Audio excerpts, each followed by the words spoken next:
and she will now present us with Reweave, the gameplay analysis of the spatial textures in Yandere Simulator. Yeah. So thank you for introduction, Hayo. So yes, I would like today talk a little bit about in fact gameplay and how we experience the game space. During my research, when I look up the definition of the gameplay, there's like a lot of various definitions of the gameplay, and it's like very, very hard to pinpoint what the gameplay really is. So, but what most of this definition have in common is the fact that the gameplay is kind of the process that has kind of performative character, and it's appeared when it's being played. So having this in mind, I would like to talk about this two pairs of ideas, gameplay and texture. And I would like to start from the texture. And texture is a term that has appeared in Henri Lefebvre's works about the space. And it was further developed in geography and communication studies. And it's also like gameplay, very vague term, what the texture really is. And Jansson described it as a communicative fabric of space that allow us to see the ongoing processes of communication producing and becoming space, and space producing and becoming communication. And it's very hard to grasp, but the easier example to understand this kind of process is where, for example, we have a new, let's say, settlement, and we have such a set of pavement that were planned by designer, by architect, but the people that live in those settlements, they think, okay, like, well, these pavements are not good, we are going to run through them, well, grass. And during this communication, when the people like constantly going through the grass, not through the pavements, the designers decided to put the pavement in the way where the people usually walk. So this is like so texture is this kind of grasp of this process that is of communication between our action in the space and how space interactive with us, and how space is being both produced and changed during time and exploration. So in this context, space is not a container on a text. It's kind of process that is understood and produced through the textures. So texture is also important because it points out very interesting thing about space and our exploration about space. So basically studying texture is in fact the search for dominant paths and patterns which are produced through the repetition in more durable spatial structures. So we do not look for a simple one random path that one person is follow. We are looking for paths that are created by numerous of people. So it's more like collective exploration of space and creating space. Of course, one random act can change how we perceive the space, like some kind of accident or natural disaster, or even let's say there is a cafe on the corner and someone famous shows up there, and the cafe became very, very popular, and people start to go there. So like random event where the famous people appear in the cafe changed the whole communication fabric around this cafe. And following these paths and patterns, we can uncover communicative situation in the space. And by uncovering this communicative situation, we can expose ideology hidden behind them in this negotiative character of this situation. So, in fact, textures to answer as a question how the space and communication is organized in society. So what is really a spatial texture in video game? Like I add spatial to just not confusing with texture in video games as a graphical representation. So it's kind of easy to find texture, in my opinion, in a video game. Because in fact, we understand video game space and video game through similarities in texture, and we explore. We can explore it exactly through the texture. The good example of this is genre, which in fact is developed in years in the process of negotiation of the desired feature. So, from the early stage of video game history, we have numerous platform games, and then suddenly Mario appeared, and it produced some kind of experience that became desired by the player, and was developed further in a different type of games. So, in fact, what we are doing in playing a certain game from the central genre is we are following the dominant path that in fact are kind of transparent for our side, to our side.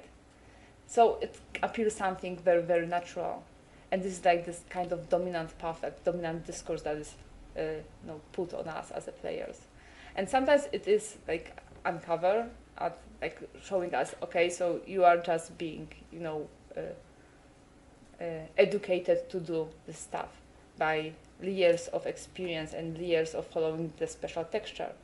And for example, in Limbo, which is of course the platform game that is constructed to just go to right, there's one achievement on the beginning of the game when you can go left, and it's called the wrong way, the achievement, and we can uncover this, like, this.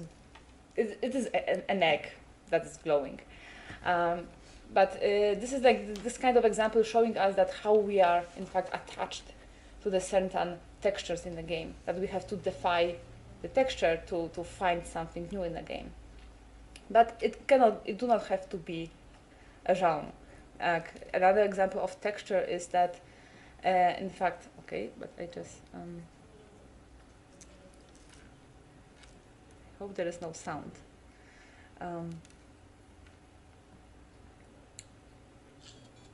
It's one of those things you have to like. Wait, I'm sorry. I will just. Okay. Sorry, we don't need the sound today. But texture can be also created by watching other people playing video games. So through walkthrough, speedruns, achievement hoarding, glitching, and in fact, it's create this moment when the same space is being explored by different texture, from different point of view. Like here's like beating the world record in playing Mario Bros. And by watching this, how to do this, people also try to emulate this, or when we cannot, where we are lost in the game and try to find the solution to the game, we also like following tracks of other people. So we create this global texture, but in fact be making this very individual interaction with the game. So in fact, game is put in this kind of double role, double aspects. From the one hand, is it can be perceived as a space of the container we can play in, as a spatial temporal phenomenon, that we can navigate through it like as it was a physical architecture, and it can also be created by this social spatial practices, or even be a social spatial experience. Like we are going through the city and we are experiencing city and the life in the city. But on the other hand, the game is also our partner in the play. It's an other that is composed by various elements that is also contain the space and the object in space, and it has its own agency, and that can affect the player. So we have to remember that the materiality of the game object, that is in fact something that is not only a process but also has very material feel to it. We cannot, as Oli put it, divide these two things. They are just braided together and rooted in data. From my point of view, I perceive video game as this kind of the part of the symbiotic union with the player when it becomes together by an object that is consisted by like the gameplay as a bio-object is consisted by a body of the player and the body of the game, and this constant rivalry between the player and the game. Like for example, when we cannot beat the certain level, or we beat the certain level, we're producing this meaning generative tension. And I'm showing this to show that the game is in fact the third partner in discussion, like in this texture creating activity. So in fact, what we see on the screen, and as Tomasz Majkowski suggested in his paper, is the way that game communicated with us. This is like this kind of dialogue situation, like what we see on the game and how we experience it through the hardware. And it's and as a result of this communication, new meanings emerge from the gameplay. So in fact, we communicated through this kind of texture that produce new meanings that change the future texture. So in fact, the video game can be perceived as a co-creator of a special texture. And I have my example that I choose because Yandere Simulator is a game still in progress, and it's easier to follow this kind of texture changing, but it's not like very specific type of experience. I think it can be applied to other games. So Yandere Simulator is a game that is Hitman-inspired stealth game about high school students, and we are Yandere-chan. So this is like the girl with the black hair behind me. And the future goal of the game will be to gain love of our senpai by eliminating threat from the other rivals, like the love rivals. But the game is still being created, so there is no goals. We, as the players, have to find our own goals, like to test mechanics or find out new glitches, or just make our own rules, like we have to kill everyone in school in alphabetical order in 3 minutes, for example. And so in fact the game is still being performed, and in fact it also is a third actor in the communication. As an example, I want to talk about one character in the game, and it's called and she's called Kokona Haruka. And Kokona Haruka was a typical like a scapegoat in the game. Like all the mechanics and events were tested on her. Like she was like the only character that we can perform a certain style of actions, like new mechanism of eliminating characters. And she was created as not a joke, but as just a scapegoat. She wouldn't be an important part in the future game reference. So people just like to experiment it on her, but also get kind of attached because of this personal approach to this game. So okay, I don't really have time for that, but yeah, so people just experiment in this game like this, how to get rid of. Yeah, okay. So this is like the method of fermentation when we can just put a gasoline on her and burn her up. Yeah, but in the process of development, at some point, Yandere Dev presented all the official rivals, and one of the rivals is the girl that has very similar haircut, and the players were very concerned about this, like why this girl is like fake Kokona, and why is it the same character or is it a different character? And when the Yandere Dev said that okay, well, I planned to get rid of Kokona. I didn't need her anymore because she was just a scapegoat. Players became so attached to Kokona that he had to change his mind about this character, and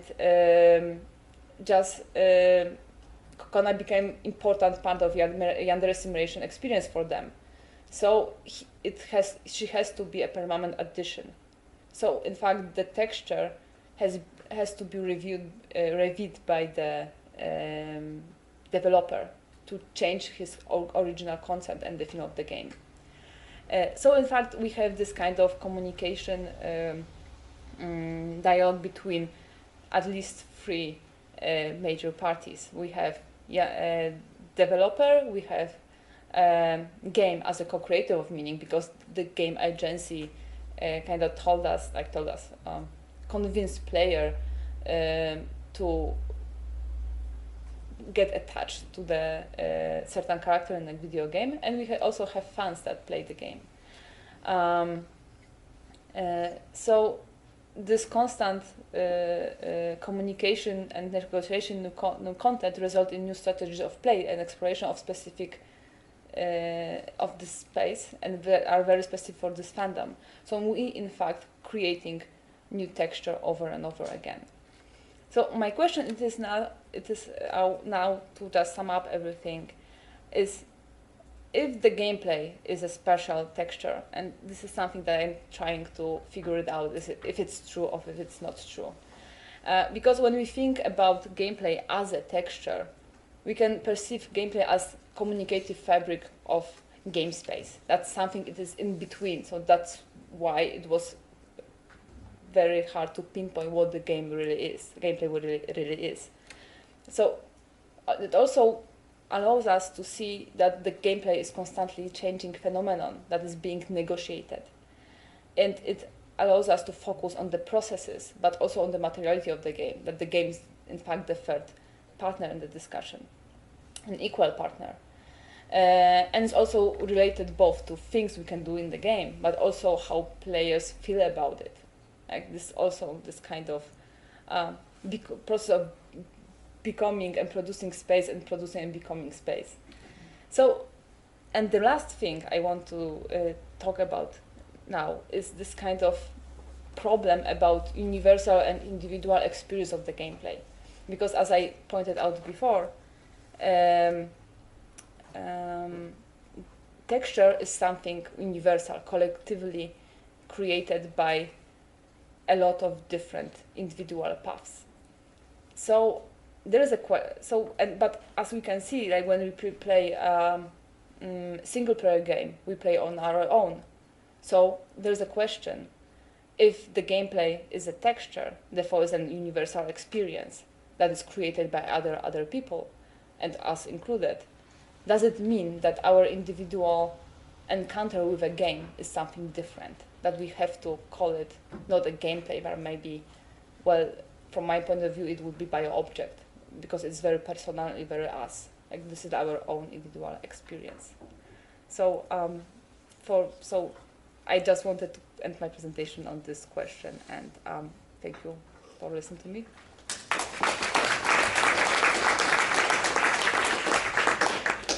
Thank you, Justyna. We have 10 minutes for questions.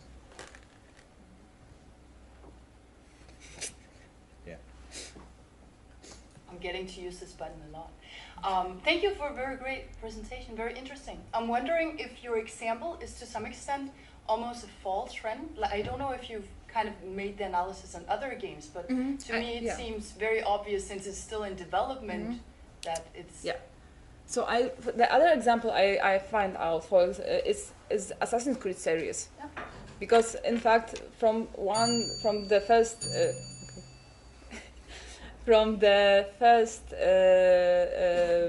game in the series to the last one, we can see this kind of evolution. What players wanted to be add-on, or like the sea battles. Like it appears in the third game, but became very, very important part of the other games because it was so engaging and interesting from the player's point of view. And also the mechanic system were improved during the years because players were okay. It was hard to go there because we have to put this buttons on, and it was very, very complicated. So it was also this kind of discussion during the years that create this kind of experience that is collectively, well, being like the whole series being made by also listening for the needs of the other people and players. I'm wondering if you can also see it in standalone games, you know, where you don't have that kind of iterative development, because it seems to me that it might be applicable also just to individual games where you don't have patches or second games, but I don't know because you're the one doing research. Just thought maybe that's something you... That's why I talk about genres, because it's in fact there isn't a game that exists in the void. Like every game is connected to other games that were before. So in that point of view, well, we just know how to play the next games, like by gathering our experience from the previous experiences of our past gameplays. But also it happens when we watching walkthrough how to play the standalone games.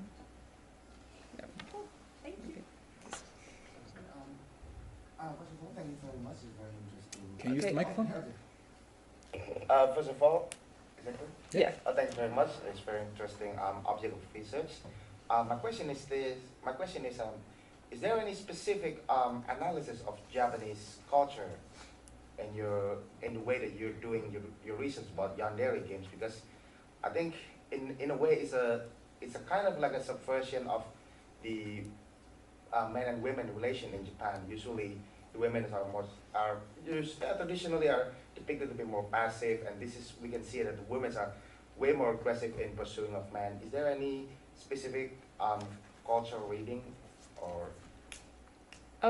Like, first of all, like, this game is not made by a Japanese person. Oh, okay. This is made by Americans, so it's like mostly,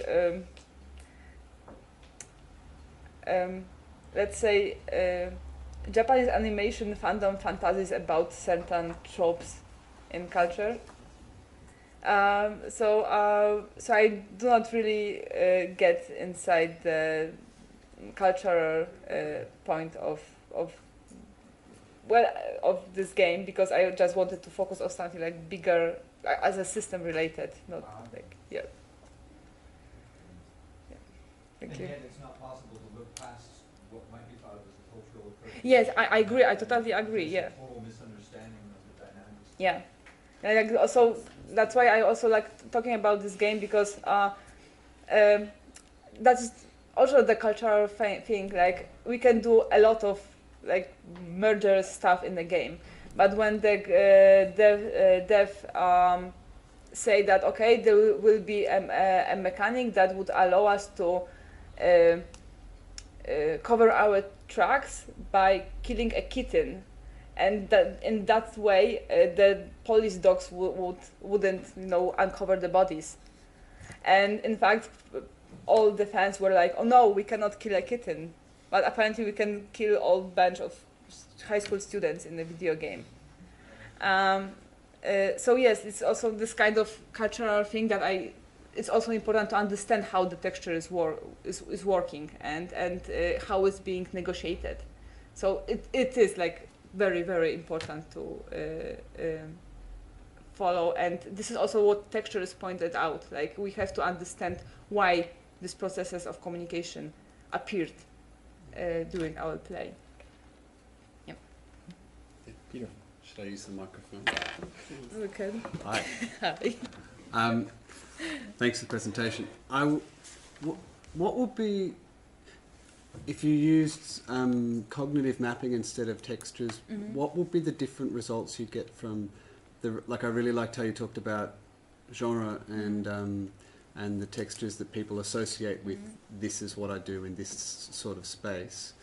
Does that give you a particularly different result than, say, using a frame like cognitive mapping? I think like cognitive mapping is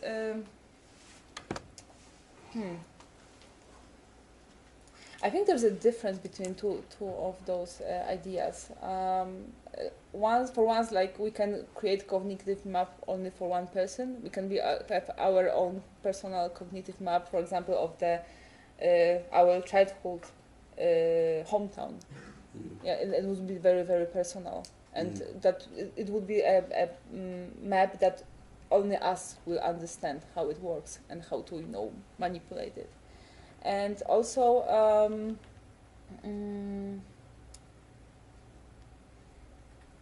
I have to think about it more. It's a very good question, because I used previous in my research the cognitive maps, but I never like interviewed it together. But I have to think about it. But thank you. Like now I'm like. Lunchtime. Yeah. Please. Just a short remark, actually. Thank you for that, and thank you for bringing in the production of space as an interesting way to look at playing games. It's more a comment, actually, about you don't relate it to Lefebvre's triadic perspective of perceived, conceived, which is good, because that's tricky, and often people get also, like they do with Caillois as well, they just put that frame, superimpose that on the analysis and get stuck in it. So I don't have a problem with that. But I wanted to draw your attention to Chris Cheshire, I think he's called, who writes about GTA and about navigation, and actually says that we can't talk about a triadic connection anymore. And anyway, you know, we're not in a Marxist ideological framework of critique anymore, and that maybe you should also look about how conceived and perceived space can be both present in games. And I think that may help you further to develop what you're doing here. So it's more comment, basically. Thank you. Like I was thinking about it, like for example, in the single, like I see this kind of triad thing of Lefebvre in the single player game, that in fact this is like very social space,